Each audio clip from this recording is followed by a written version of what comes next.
Welcome to the Woodpreneur podcast, the #1 podcast for the business and marketing side of the lumber, woodworking, hardwood flooring, and sawmill industry. I'm your host, Steve from Acres of Timber. Each week, we feature various wood business owners and entrepreneurs from around the globe. We share their stories, paths, insights so that you can network, learn, and grow your own wood business. Thank you so much for listening. Now enjoy the episode. Hey, welcome to a brand new episode of the Woodpreneur podcast. This is your host, Steve Lauziliere. Today's guest is Robert Chickey from Woodfinish. How you doing, Robert? I'm great. How are you? I'm well, thank you. Thanks for making the time to talk. Hey, why don't you tell everybody about Woodfinish? What do you guys do? So Woodfinish has two things. We provide elite finish solutions for our customers, and that can happen in two ways. One, we make the formula and the process for vendors who can't figure out a certain color so that they can do what the designer or architect wants. And the other side of this is that we have on-site finish services for those clients that want a level of extraordinary that is not common. And the third thing we have is we have a product called Vero Metal that's liquid metal that you can spray on any surface, and it's actually metal, which is some crazy stuff. I'm really happy that I talked to you. I'm talking to you right now. So what's the history? How did it get started? So I was an elite painting contractor for 2 decades, and primarily we did historically accurate or historically inspired wood finishes all over the country. And I got hurt, and so I shut that company down, and now I consult. But when I was that contractor, we have some feedback here. Sorry, I don't know why this is doing it, but when I was doing these finishes, a lot of it was that we could actually blend in woodwork that was 100 years old, and you could not tell where we started and stopped. No way. Because we didn't use things that were at the conventional paint store, and that's been the whole kind of premise of my business. Mm. And who were the first customers that you were working with? Mostly architects. Okay.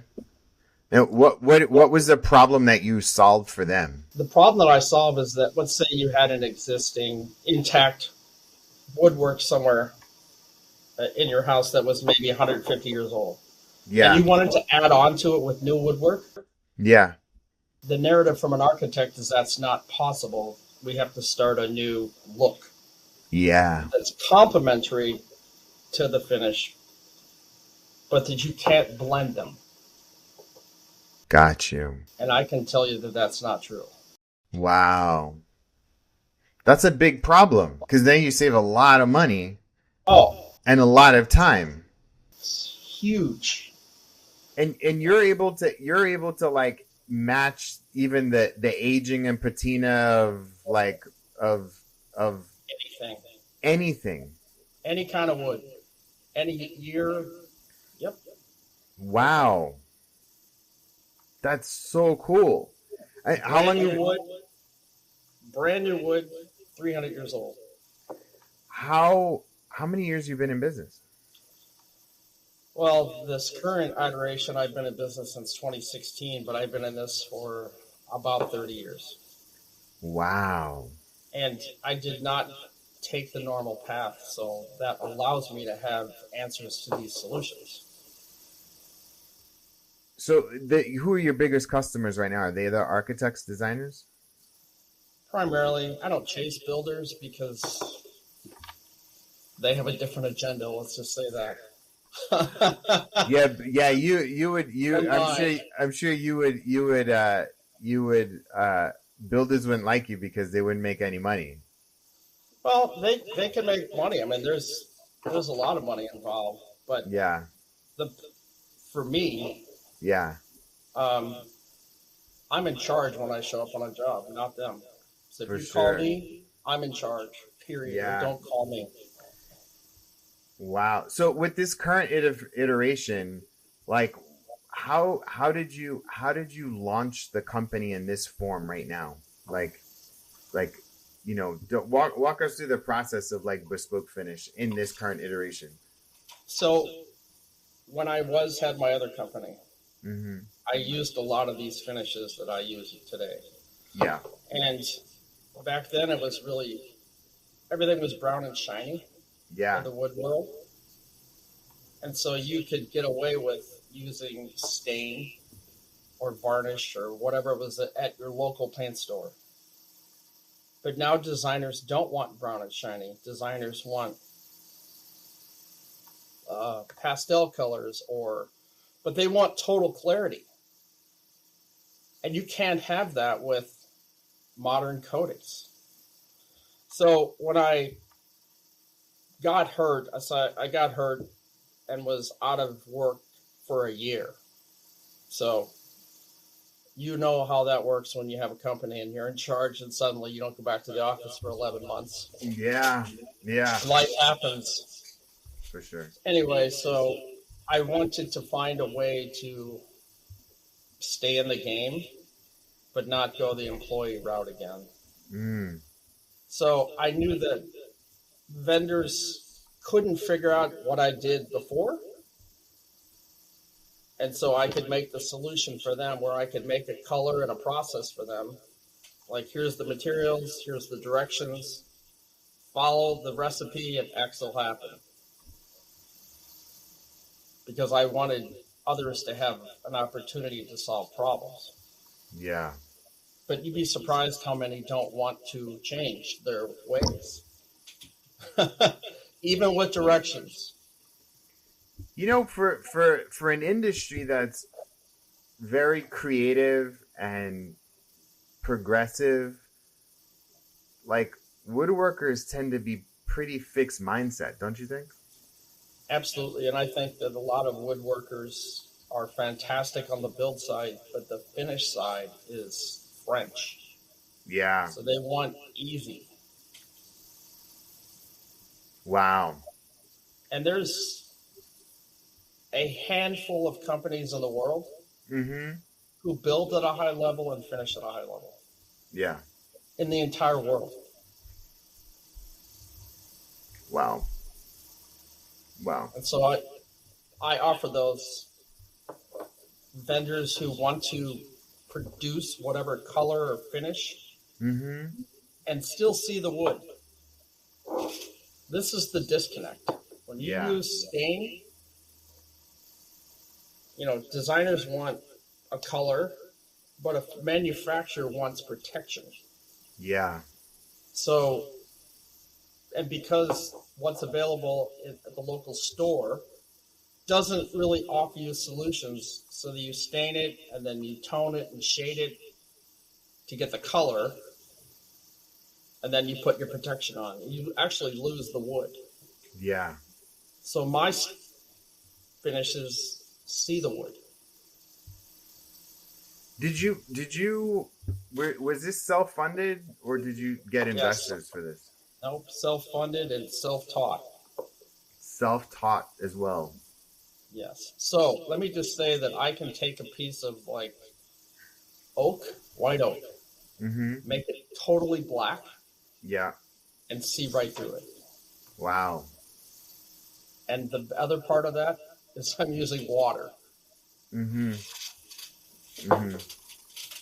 Yeah, I'm wondering, when you think about the people that see the value in that, I mean, who is your ideal customer?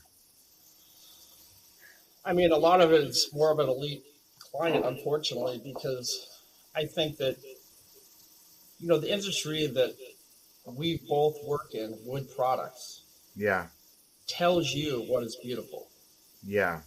And a lot of people believe that because they have no reference to gauge the other side of that. Yeah. But it's for clients where details matter and you show them, they're ruined forever. Because they can't unsee it. They can't unsee it. Yeah, I know. I see what you mean. Well, so that, I guess that's the other. I mean, finishing is really the final piece, right? It's either the color alteration or the protection, and there's a lot of potential controversy as to like, what stains and finishes are the best and what application and that sort of stuff. But correct me if I'm wrong. The things that you tend to work on, like, they're for the type of customer or clientele where price is not a matter. It's more about the details, right? Yes, I mean, price is a consideration, but it's not one or two, or even three sometimes. But here's the other piece of this is that, I do think this industry, as I said, tells you what you should like. And all these coatings that are out there in the marketplace have a spot. Yeah. But really understand this is that most finishers don't understand what they're playing with. Yeah. And if they did, they would be able to make it mostly themselves. Yeah. Because it's really basic what a coating is. Yeah. Yeah. Yeah. What's important to you in your finish? So for me, for finishes, I want to see the wood. That's really, really critical, and I think it's something that's missed. And again, when you put stain on wood, it does give you a color, but it also, in my opinion, muddies the color. But if you've never seen what is actually possible in terms of clarity and actually celebrating the wood, you have no gauge or metric to say, I'm wrong. Yeah. So when I have clients, I tell them two things when they hire me. One, I'm literally going to ruin you forever because you, as I said, you can't unsee what you're going to see. Yeah. And the second part is when your guests show up at your house, two things will happen then. One side of them will be so blown away that they have to touch it to see if it's real. Yeah. And the other one will be for the clients that could afford that level of finish. They're angry because they said, I thought I paid for the best. And this is mine doesn't look like this. Yeah. And do you get most of your clients, is it word of mouth or is there I don't chase clients on the wood side. I don't chase. I mean, the last projects in the last 5 years all came to you. Me. Yeah. Yep. I don't even change anymore.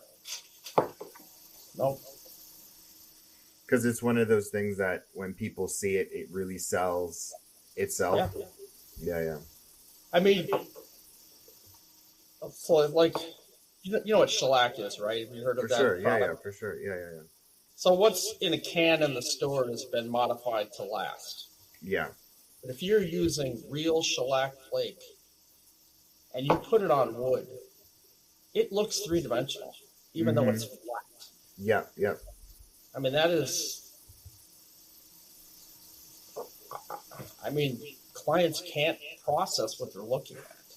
Yeah.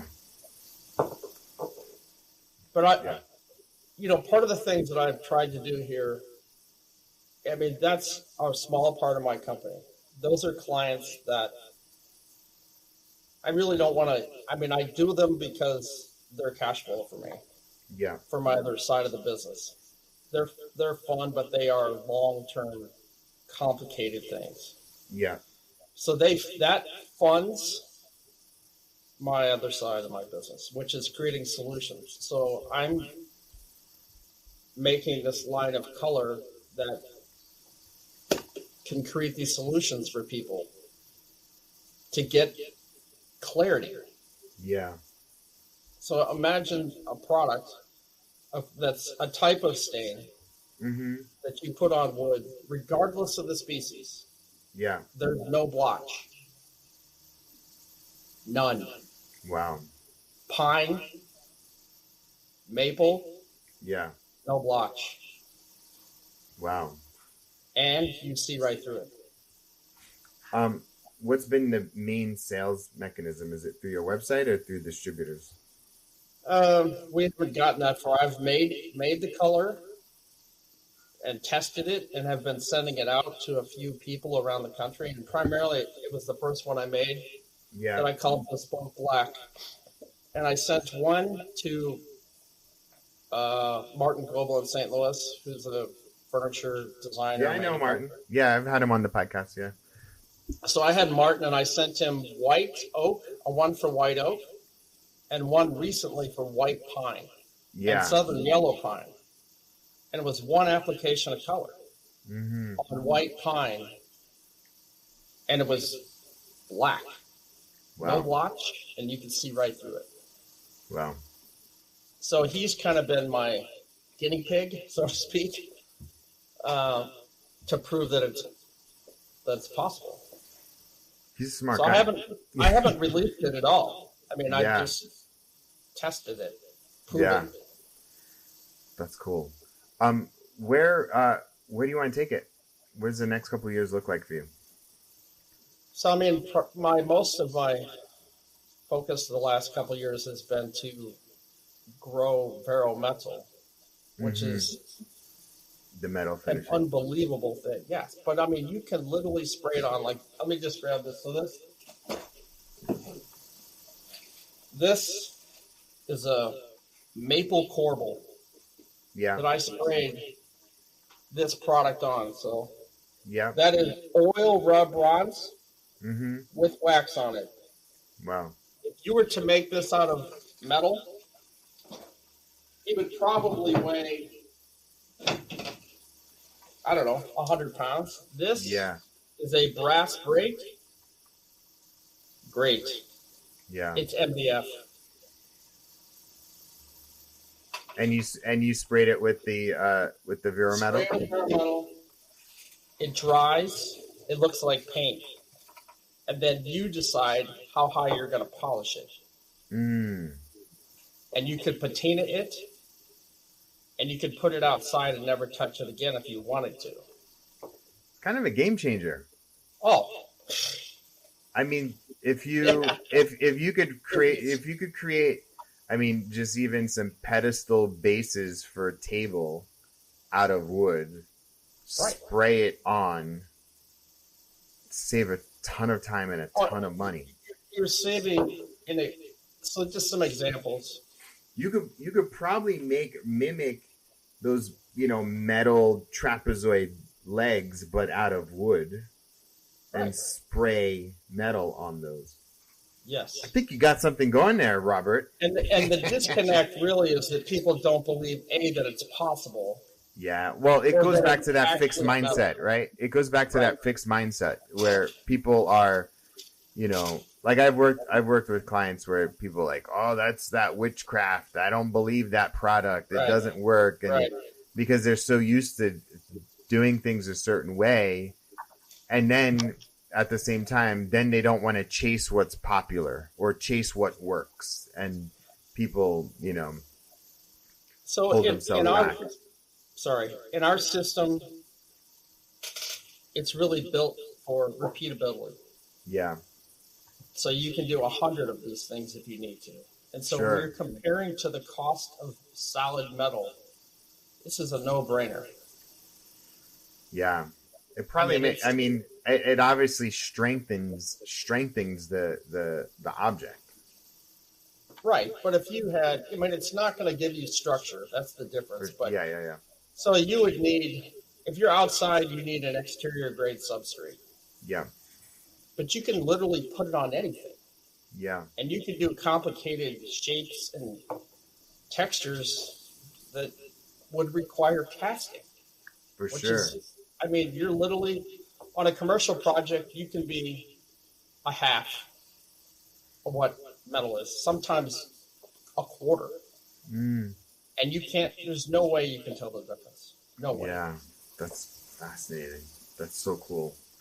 So that's been my focus. And when I get all my pieces on the chessboard in place, then I'm going to focus on putting out my color line. Yeah. The custom color line. So there's two things with that. You can have color, but there's other things that I've also figured out. Like I was just at a conference last weekend and one of the persons there was David Stein. You know who he is? Yeah. Yeah. Yeah, David Stein Furniture. He's in St. Louis, right? Yes, right. Yeah, so yeah. David He's friends.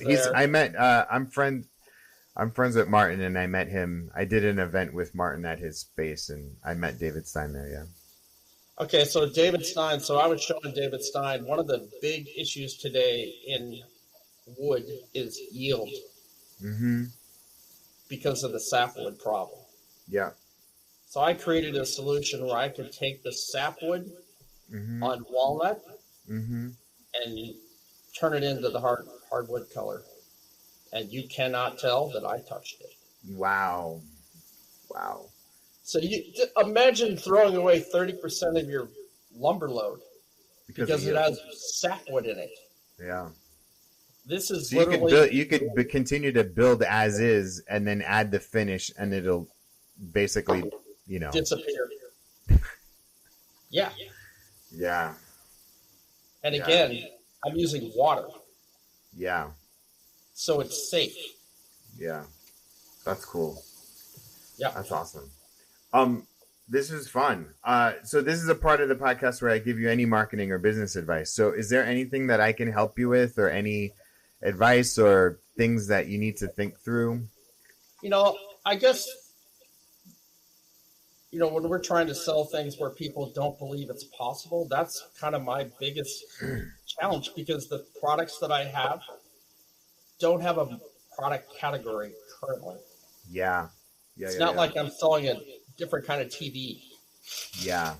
I'm going from radio to 4K. Sure. Well, let me ask you this. So I'm sorry. Go ahead and ask the question. What's the question? So I know that you have marketing, and I think that's a great thing that you provide to the wood entrepreneurs that you talk with. And I think that's really valuable. But I also want to help people in the market have solutions that are easy. But they have to be willing to maybe not believe, but go beyond what their current exposure in the market is. You have to be willing to look over. I say, like, most people look straight, they're in this way. Yeah. But out here in the rest of the world is where solutions are. You got to be willing to look out here. And there's amazing things out there. For sure. So the question is, how do I increase brand awareness about the problem and the solution? Correct. Because the problem definitely exists. Or do you think what percentage of the audience knows about the problem? So, let's just talk about the metal for a minute. Sure. Because the shops that play with brass, bronze, higher value metals are becoming less and less. And if you get in their queue, it could be a year before your turn shows up. Yeah. And so people don't understand that this is even possible to have liquid metal. Yeah. That is beyond comprehension. And I'm telling you, because I have talked to international level architects, and every time I put a sample on their hand, it is always trying to process what they're looking at. They can see it's metal. For sure. Yeah. So for me, I think about kind of running the playbook that a lot of sort of bigger brands do. And it's like, one is from a content perspective, how do you create more content that shows this transformation? So most people that see your work, once they see it, they can't unsee it, right? And so visual, right? So for me, I think it's like, I think we need to stick more video demonstrations out there. That's the first thing.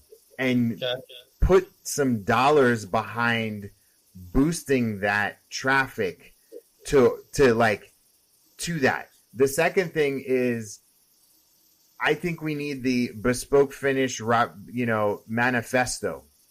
And the manifesto says, this is my belief about finish. And we create you as the cult leader of finish and the sort of antithesis of this higher level of finish, because there are different finish players out there, right? Like you have Absolutely.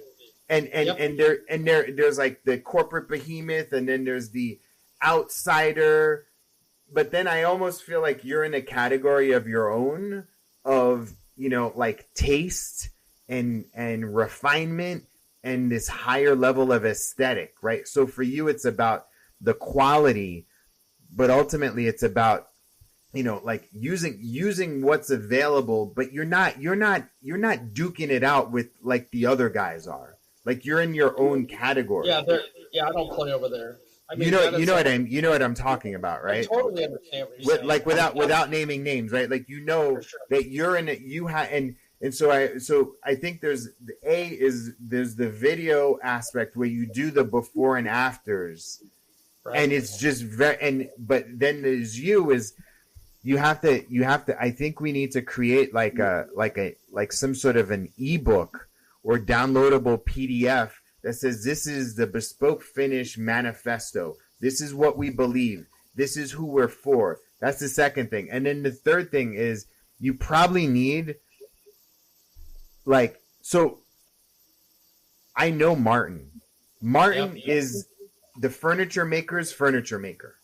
Right. He is smart on another level. Sure.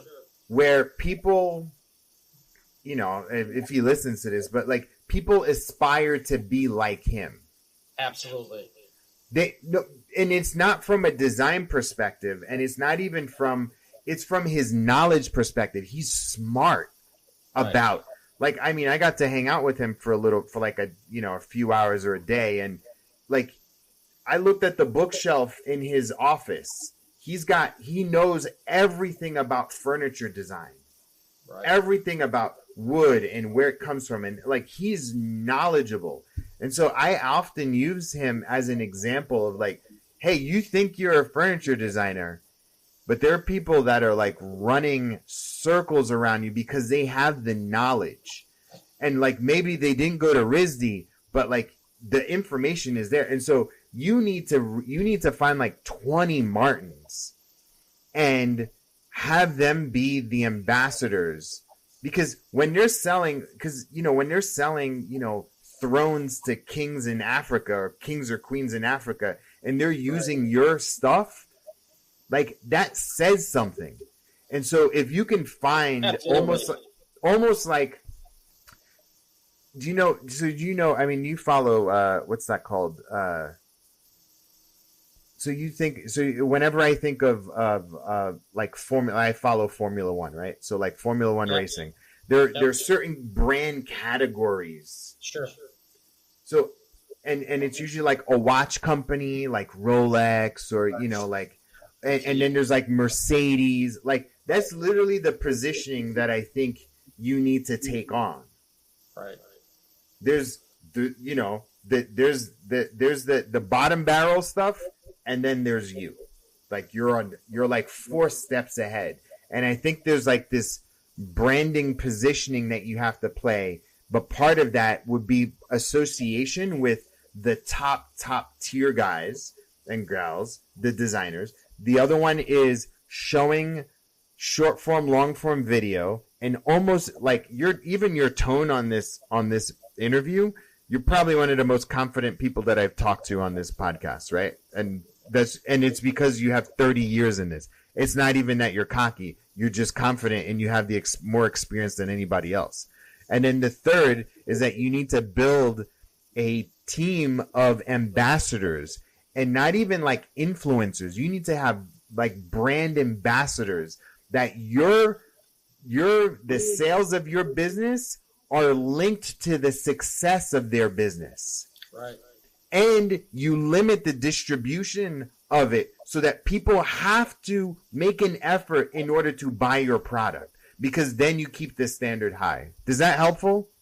It is. And, I'm trying to do certain things like that. But as I said, my focus right now has just been building out bare metal. And I've been having structure. I've got Martin. I've got David Hook now. I mean, he's a goner too. Yeah. Because, I mean, as they say, you can't unsee it. You can. Yeah. I mean, you can wrap up the metal. You can wrap up the metal in that as well. I mean, it's literally the same playbook for the metal. Absolutely. I mean, it's all part of this bespoke finish Robert Chickey brand. Is just like that's just what it is. So I will say that we are trademarking this thing called the bespoke finish method. Yeah. Because the process that I use achieves extraordinary results every single time. Yeah. So that's just one of the things on my plate, but my plate's a little full these days. Cool. Hey, tell everybody how any last bit of parting advice for the Woodpreneur community? I would say understand what you're playing with. Yeah. And just don't. Coatings are very basic things. They really are. And there's solutions out there that can solve the issues that a builder wants. Yeah. But don't really listen to what companies are telling you, because it's not accurate. For sure. It really isn't. Yeah. I've learned a little bit about the finishing game. And at one point I had an epoxy company. It's a messy industry. It is very, very. I mean, the coatings companies are chemical companies. Yeah. That's what they are. Yeah. They happen to have parts of their chemical companies that offer paint. But it's a very small part. Yeah. Yeah, they're gajillion-dollar behemoths. Yeah. Yes, and they tell you what you're going to like. Yeah, scary. Yeah, unfortunately, for sure. It is. What's your website for folks? It's bespoke-finish.com. Cool. Robert, thank you so much for your time. Awesome. I look forward to getting your story out for folks. Thank you, man. All right, talk to you soon. Bye. Yep, take care.